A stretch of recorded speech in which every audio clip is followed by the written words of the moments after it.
ተመሳጥረሽ ነው ላብ ተብለሽ እዚህ ቤት ውስጥ ሚስት ሆነሽ የገባሽ? የኔ ስህተት ምን እንደሆነ ታውቃለህ? ያቺን ሴት አምኜ አንተ ባለ አድርጌ መታኝ። እንደፈለክ ደብድበኝ፣ ስትፈልግ ደግሞ ግደለኝ። እሺ እንደሞት ነው የሚገባኝ ከዚህ በኋላ። እባክህ ዝራ ግደለኝና ባለ ሁለት ይሁን በቃ። እንዳንቺ አይነት ከሃዲ ርካሽ ገድዬ ማጂን አረቆሽ ወይስ ማን ያውቃል? እህቴ እኮ እውነቷን ይሆናል። አንቺና ምንን ትሆናላችሁ? ማደርን አሳልፋችሁ ይስጣችኋት። በሱ እንኳን እርግጠኛ አትሁን። እንደውም እኔን ለጠምዱኝ የምሰራበትን ቢላዋ ከኪችን ወስደውት ነበር። ስለያቴ መጥፎ ነገር የመናገር ሞራሉ የለሽም። እሺ ለነገሩ እዚህ ቤት ውስጥ ከጋሼ ውጭ እንደሰማ አሰባችሁ። አንተ ብትሆን ሁላችሁም ራስ ወዳድ ናችሁ። አንቺ ዛሬ በእጅ ሰበብ እንዳትሆኝ ብዬ ከዚህ ሁሉ በቃ ፍታኝ። ይሄን አይደል የምትፈልገው? ጋሼ እንዳይሰሙ ነበር ፍላጎትህ። እነሱም አውቋል፣ ሁሉም ሰው አውቋል። በቃ ፍታኝ። ምናልባት ከኔ 5 ሳንቲም ባገኛለሁ ብለሽ ካሰብሽ በጣም ተሳስተሻል።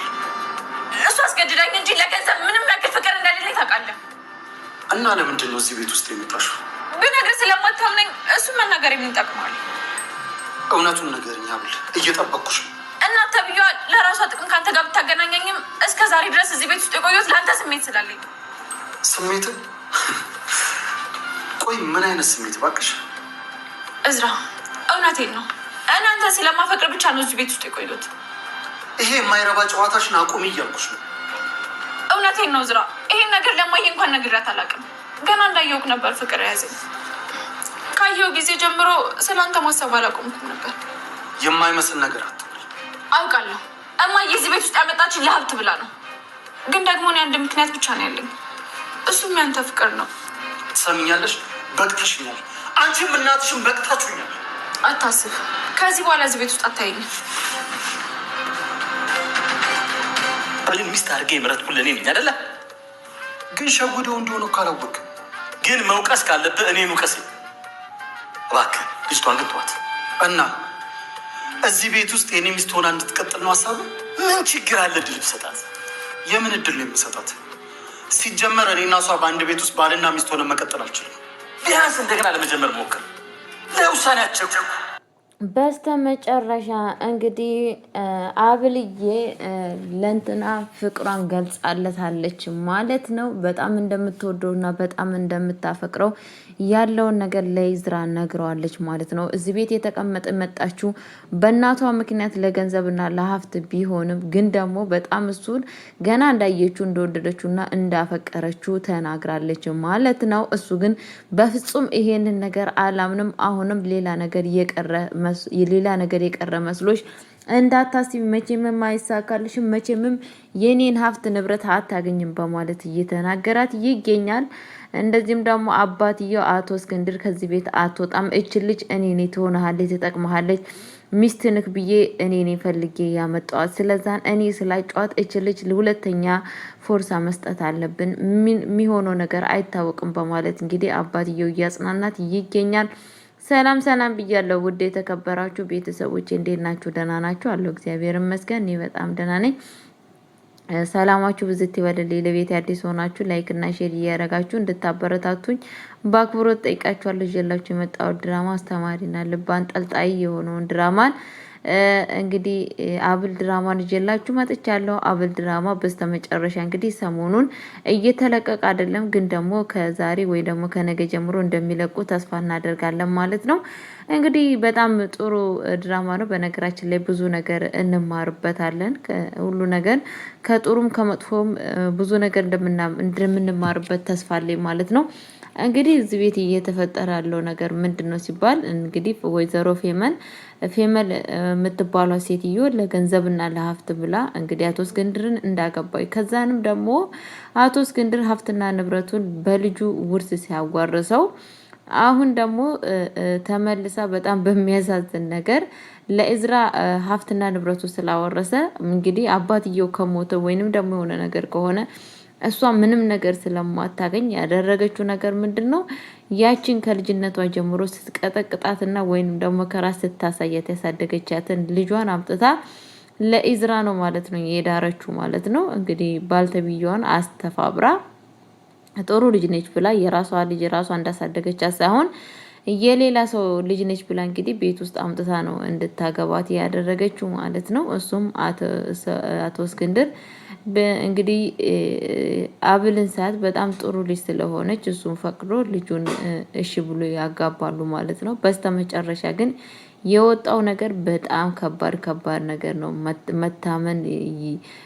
ማመን የሚያቅት ነገር እየተፈጠረ ይገኛል ማለት ነው። እሱም ደግሞ ምንድነው ሲባል እንግዲህ እህትየዋም የአቶ እስክንድር እህት እዛ ቤት ውስጥ ያለችው እንደ ሰራተኛ አድርጋት የመጣችው ልጅ እንግዲህ ሀብትና ንብረት እሷም የእዝራ ፍቅረኛ ሆና ከእዝራ ስትፋታ ሀብትና ንብረቱን በእሷ አጋጣሚ ለማግኘት እችኛዋን ደግሞ እንግዲህ ልጇን ከልጅነቷ ጀምሮ ውጪ እንኳን የማታስወጣላት ትምህርት ቤት እንኳን የማትፈቅድላት ማለት ነው። ለምንድነው ትምህርት ቤት እንኳን እንዳትሄድ የማትፈቅድላት ሲባል ምክንያቱም ከማንም ሰው ጋር እንድትገናኝ ስለማትፈልግና ለሀብታም ድራ ሀብት ንብረቱን እሷ መጠቀም እንደምትፈልግ ከልጅነቷ እየነገረቻት ነበር ያሳደገቻት ማለት ነው። እንግዲህ ቀጥታ እሷን ቤት ውስጥ የሀብት ንብረቱን ምንጩን ወደ ራሷ ማምጫ ያደረገችው እንትናን ነበረ አብልን ነበረ። አብል ግን ደግሞ ስብና ያላት ልጅ የትኛውን አክል እንኳን ያሳደገቻት እናትየዋ ክፉና መጥፎ ሴት ብትሆንም ግን ደግሞ አብል በጣም ስብና ያላት ልጅና በጣም አስተዋይ የሆነች ልጅ ስለሆነች ለሀብትና ለንብረት ምንም ሀሳብ ምንም ነገር ኬርለስ የሆነች ልጅ ነች ማለት ነው። እናትየዋ ግን በኬርለስነቷ በጣም ነበር የምትናደደው። ምክንያቱም እሷ ሀሳቧና እቅዷ ልክ እንደሷ መንገድ እሷ እንዳለቻት እሷ እንደምትላት ነበረ እንዲሆንላት የምትፈልገው። በፍጹም ደግሞ እንትና እንደዛ አይነት ሰው አይደለችም ማለት ነው። በፍጹም አብል ማለት ነው። አብል ማለት በጣም እዛ ቤት ስትመጣ አቶ እስክንድር ምን ያክል ታማሚ እንደሆነ ቤት ውስጥ ያለው ጫና ሁሉም ሰው በቃ ምንም ትክክለኛ እዛ ቤት ውስጥ አለመሆኑ ስታይ በጣም ለአቶ እዝራ በጣም ነበረ የምታዝንለት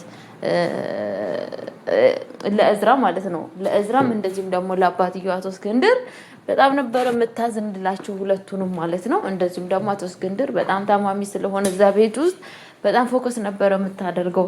ይብን እንኳን ፍቺ እንኳን እየፈለገች እዝራን እየተናከረ እንኳን ብትወደውም ግን ደግሞ የግድ ሚስቱ ሆና እዛ ቤት ውስጥ መኖር ስለማትፈልግ ፍቺውን ራሱ እየፈለገች ለአቶ እስክንድር ብላ እዛ ቤት ውስጥ መስዋዕት ከፍላ ሁሉም ሰው ይብን የእዝራ እህት አክስትየዋ እንደዛ እያመነጨቋት በዛ ላይ ደግሞ እያሳደገችዋ ሴትዮም እንደዛ እያመነጨቀቻት ትዕግስተኛ ሆና ችላ ነበረ ማለት ነው። ግን ደግሞ በስተመጨረሻ እንግዲህ ያደገችበት ሰፈር ሄደው እንግዲህ ስለ አሳዳጊዋ እናትየዋ ያለውን ነገር ሁሉን ነገር ነው ያወቁት ማለት ነው። ካወቁ በኋላ ግን ያረጉት እንግዲህ ቀጥታ መጥተው ለአቶ እዝራን እና እስክንድር ለአቶ እስክንድር ነበር የነገሩት ማለት ነው። ለእዝራ እህትየዋ ነገረች። አክስትየዋ ደግሞ ለአቶ እዝራ ነው መታ የተናገረችው ማለት ነው። እንግዲህ ለአቶ እስክንድር ማለት ነው። ይሄንን ነገር አቶ እስክንድር ሲሰማ በጣም ነበረ ማመን ያቃተው ማለት ነው። በዛ ላይ ደግሞ ሴቷ ልጅ እኔ ምን ክፋቷ በስመ አብ ወወልድ ወመንፈስ ቅዱስ እንግዲህ ሰዎችን ምን ያክል እንደሚጠቀሙ ሁላቸውም እዛ ራስ ወዳጅ ናቸው ሁላቸውም ይብን ማለት ነው። አሁን ልጅቷ ምንድነው የአክስትየዋ ምንድነው ያለችው እንዳለ እኮ ሀብት ንብረት ምንም ነገር በስምሽ የለም ሁሉ ሀብትና ንብረት በእዝራ ነው። እዝራ ደግሞ ያገባት ልጅ የሷ ልጅ ያው ለሀብት ለንብረት ብላ እንደመጣች ታውቂያለሽ። በኋላ ሀብትና ንብረቱን ከወሰዱ አንቺ በኋላ ምንም ነገር የለሽም ብላ ነው ያሳመነቻት ማለት ነው። በዛ ላይ የእዝራም እህት አምናት አጥቼ ምንትሽን ነው ለካ እውነትሽን ነው በቃ እኔም በኋላ ምንም ነገር የለኝም ባዶዬን እቀራለሁ የሚለው ሀሳብ ነው የገባት ማለት ነው ቤተሰቦቼ። ስለዛን በጣም የሚያሳዝነው ነገር እንግዲህ አምናት አለች ያለችው ያረገችው አማራጭ ምንድነው ያችን ልጅቷን እንግዲህ ላክስትየዋ ጋር አብራ ምንም ነገር ሚስጥር እንዳታወጣ ምንም ነገር እንዳታደርግ ማስጠንቀቂያ ምንድነው ያደረገቻት እንግዲህ ሄዶ እንዳስወግዳ ሳይሆን ያደረገችው ግን ደግሞ ጥቃት እንዳደርስባት ነበር ያደረገችው ማለት ነው። ግን ደግሞ ሰውየው ጭራሹ ነው ከዚች ዓለም እስከነመጨረሻው እንድታንቀላፋ አደረጋት ማለት ነው። ያንን ነገር ደግሞ ስታወራ ሁሉን ነገር አባትየው ሲሰማ ነበረ በር ላይ ማለት ነው። ቀጥታ አባትየው ወሰነው ውሳኔ አሳልፎ መስጠት ነው። እርግጥ ነው እውነት ነው። ትክክለኛ የሚያስቡ ሰዎች እንደዚህ ነው የሚያደርጉት ማለት ነው። ይቅርታ እውነቴን ነው የምላችሁ። ምክንያቱም ህሊና ያለው ሰው ማንም ሰው የዚህ ጋር የጠፋው የድመት ነፍስ አይደለም፣ የጠፋው የሰኖብስ ነው። የሰኖብስ እስከሆነ ድረስ ግዴታ አይደለም ወንድማችሁ ሆነ እህታችሁ ባላችሁ ሆነ ማንም አሳልፎ ራስን መስጠት ግዴታ ነው ብዬ ነው ማስበው። እውነቴን ነው የምላችሁ። ገባችሁ? እና አቶ እስክንድር እንግዲህ ያደረገው ነገር አንድ ልጁ እንግዲህ ያለ እናት ያሳደገው ልጁን አሳልፎ ምንድነው ያለው? ከእናቴ በላይ የምወዳትን ሴት ዛሬ አሳልፌ ሰጣታለሁ ሲል ነበር። እንግዲህ በዛን ጊዜ ታዲያ ሚስትየዋ እሷን መስሏት በጣም እየተንቀጠቀጠች ነበር ማለት ነው። በጣም ፈርታ ነበረ። ወይኔ በቃ እኔ ነው አሳልፎ ሊሰጠኝ፣ በቃ ሁሉ ነገር የታወቀ አሁን ይገድለኛል፣ የሆነ ነገር ያደርገኛል፣ ምን ይሻለኛል እያለች እየተንቦገቦገች ነበረ ማለት ነው። በስተመጨረሻ ግን ያው መጠጥም እየጠጣ በጣም በስካሩ መንፈስ ውስጥ ሆኖ ነው ይሄንን ነገር ያደረገው ማለት ነው። ያ ነገር ሲሆን ግን በጣም የሚገርመው ነገር ልጅቷን ስትባል በጣም ደስ ብሏት ነበረ። ግን ደግሞ እሷም አልቀረላትም ማለት ነው። ምክንያቱም ሁሉ ነገር እሷም ያደረገችው ነገር ስለታወቀባት እንግዲህ ቀጥታ አቶ እስክንድር የወሰነው ውሳኔ ከዛ ቤት እንድትወጣ ነው ማለት ነው። አይንሽን ማየት አልፈልግም፣ ከዚህ ቤት ውጭልኝ ነው ያላት ማለት ነው። እሷም ተንበርክካ ነበር የለመነችው። እባክክ በቃ ሁለተኛ ቻንስ ስጠኝ እባክክ እያለችው እየለመነችው ነበረ። በፍጹም እዚህ ቤት አይንሽን ማየት አልፈልግም፣ ከዚህ ቤት እንድትወጪ እንፈልጋለን በማለት እንግዲህ እያፋጠጧትና ልኳን እያሳዩ ከቤት ውስጥ አስወጥተዋታል ማለት ነው። እሷም እንግዲህ ቀጥታ የምትሄድበት እንኳን ቦታ ጠፍቶ ጎዳና ላይ መሬት እንትን ላይ ነበረ፣ መንገድ ላይ ነበረ ቁጭ ያለችው ማለት ነው። አሁንም እቺ እንግዲህ እህትየዋ ተብዩ አላረፈችም። ቀጥታ እዛ ሄዳ ምንድን ያለችው እንግዲህ የሌብነትሽ መጨረሻ ይሄ ነው ምናምን ብላ እየሰደበቻት ምንድን ያደረገችው ብር ሰታ እቺ እኮ ለሻይና ለቡና ትሆንሻለች በማለት ለዋላ የነበረ ውርውራ ልትሄድ የነበረችው ማለት ነው። እንግዲህ ወይዘሮ ፌመን ደግሞ ያደረገችው ነገር እንቅ አድርጋ ዛሬ እኔ ያደረኩበትና አንቺም ትደርሻለሽ፣ እዛ ቤት በምንም አይነት ሆነ በምን አይነት መንገድ እዛ ቤት ውስጥ መግባቴ አይቀርም፣ እገባለሁ። ግን ስገባ እኔን አንቺን እንዴት እንደማጠቃ እኔ ነኝ የማውቀው በማለት እንግዲህ እንቅ አድርጋት ልትገላት ነበረ ማለት ነው። እሷም ግን አውቃ በእርግጠኝነት ራሷን ሳተች ማለት ነው። ራሷን ስትስጥ እንግዲህ በእርግጠኝነት ራሷን የሳተችው ምንድነው አሁን ዝም ካላልኩ እንደዚህ የምተናነቃት ከሆነ ታስወግደኛለች በማለት በፍራቻ ራሷን ትስታለች ማለት ነው። ከዛም በኋላ እንግዲህ እሷም በጣም ነበር የደነገጠችው። ተነሽ መመን ተነሽ እያለቻት ወጥፊ በካልቾ ነበር እያለቻት ስትቀሰቅሳት የነበረችው ማለት ነው። በስተመጨረሻ ግን ወደ ራሷ ተመልሳለች ማለት ነው። ወደ ራሷ ስትመለስ እንግዲህ ምንድነው ያደረገችው? ወሰነችው ውሳኔ ቀጥታ ምን ማድረግ አለብኝ ለወንድሜ እሷ ነች እንደዚህ ያደረገችኝ ብዬ መናገር አለብኝ። ስለዛን ደግሞ ማድረግ ያለብኝ ነገር ራሴን በድንጋይ መትቼ ፊቷን በአደማምታ ምናምን ነገር ወደ ቤት ገባች ማለት ነው። ወደ ቤት ገባ አባትየው አንቺ ደግሞ ምን ሆነሽ ነው ሲላት እንግዲህ መመን የምትባላ ሴትዮ ነች እኔን መንገድ ላይ አግኝታ እየደበደበችኝ በማለት እንግዲህ እየተናገረች ትገኛለች። እሱ ሁለታችሁም ያውናችሁ ከፈለጋችሁ እንደፈለጋችሁ ሆኖ፣ ምክንያቱም ሁለታችሁም እዚህ ቤት ሆናችሁ እኔን ለማጥቃት ነበር የፈለጋችሁት፣ ሁለታችሁ የምትግባቡበት መንገድ አለ በማለት እንግዲህ ዝምን ያላት ማለት ነው። አርፈሽ የምትቀመጪ ከሆነ አንቺም ተቀመጪ በማለት እንግዲህ እሷ ማንን ለመናገር ነው እንትና ማለት ነው አብልን ለመናገር ነው ፍላጎቷ። ከአብል ላይ ዞር በይ፣ አብልን አንድ ነገር ብትናገሪ አንቺም ለመመን የደረሰው ነገር ለአንቺም ይደርሳል። ስለዛን አርፈሽ የምትቀመጪ ሆነ ከቀመጪ ነው ያላት ማለት ነው። በእርግጠኝነት እንደ ልጅክ ልታደርገኝ ነው ስትለው አይቀርልሽም፣ አንቺም አይቀርልሽም፣ አንድ ቀን በዚሁ ከቀጠልሽ ነው ያላት ማለት ነው። አይቀርልሽም፣ በቃ በማንም አይቀርም ነው ያላት ማለት ነው። ከዛን እንግዲህ ልጅቷን አርፈሽ ከዚህ ቤት ብትወጪ ይሻልሻል በማለት እንትና ስታስፈራራት ነበረ ማለት ነው።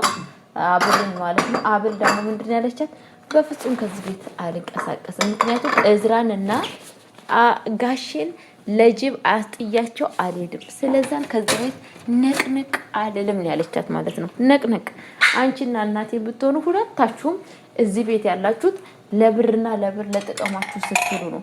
ስለዛን እናንተ የሁለታችሁ ጥል ምንም ነገር የሚያሳስበው ነገር የለም።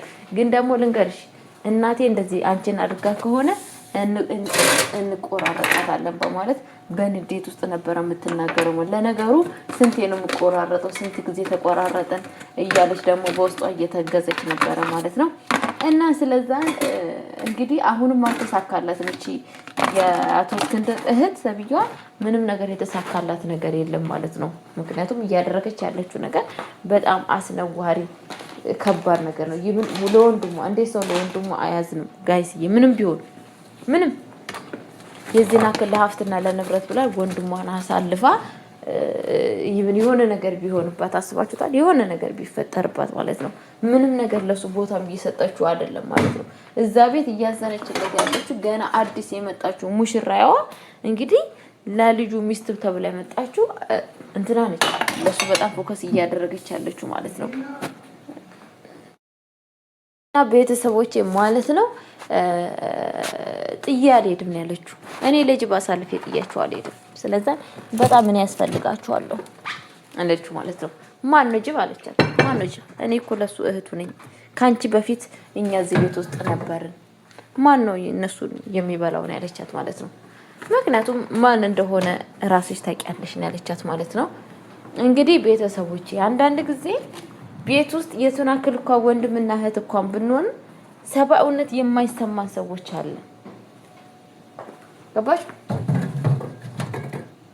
በአሁኑ ሰዓት እንግዲህ እዛ ቤት ውስጥ አዲስ ሆና መጣ ሰብአውነት እየተሰማት ያለው ማነች? እንትና ናት።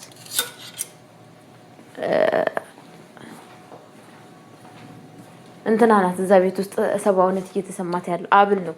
ሌሎች ግን ምንም ነገር ምንም ይሁን ሴቷ ልጅ ራሱ ለአባትየዋ አትጨነቅም። የዚህን አክል ተንኮል ለሀብት ለንብረት ለጠፊ ነገር ማለት ነውና ቤተሰቦች ከዚህ ድራማ የምንማረው ነገር ምንድነው? አንዳንዴ ለብር ብለን ራሳችን የዚህን አክል ማዋረድ የራስን አክል ክብራችን ዝቅ ማድረግ ጥሩ አይደለም። እውነቴን ነው። ሰጪውም ነሹም ፈጣሪ ነው። ከፈጣሪ ጠብቁ። ራሳችሁ የሰራችሁትን የለማችሁትን ነገር ለመብላት ሞክሩ እንጂ የሰዎችን ነገር ለኛ እናደርጋለን ብላችሁ መከራ ስቃይ በራሳችሁ ላይ ታድርሱላለሁ። ለማንኛውም በቀጣይ ቪዲዮ እስከምንገናኝ ቸር ቆዩልኝ። ወዳችኋለሁ፣ አከብራችኋለሁ።